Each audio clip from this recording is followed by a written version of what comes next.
Over the last few years, we've done a lot of great work to try to get borrowing under control here in the state of Pennsylvania. But today we sent a historic piece of legislation to the governor, which will reduce borrowing over time and put real constraints on discretionary borrowing here in Pennsylvania long term. You know, I liken what we did today to something that Pennsylvania families do every month whenever they balance their budgets, which is to not live their lives on debt. And so one of the things that we did is picture the RCAP program as a credit card. And every time we spend to the limit on the credit card, people in Harrisburg have always increased the limit so we can spend more.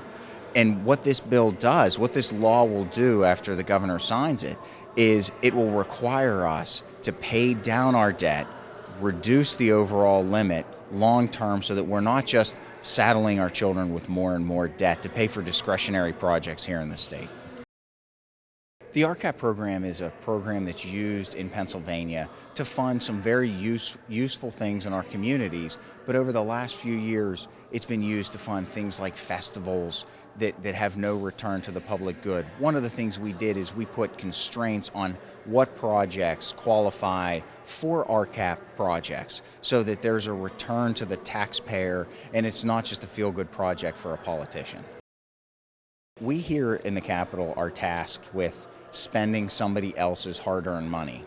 And if we spend tomorrow's generation's money in a way that's irresponsible today, we are not serving not just the people who have elected us, but the next generation.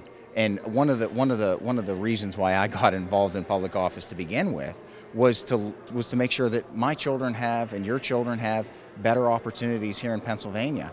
And if we fool ourselves to think that our budgets today aren't impacting tomorrow, all we have to do is look at the federal government and the situation that they're in right now.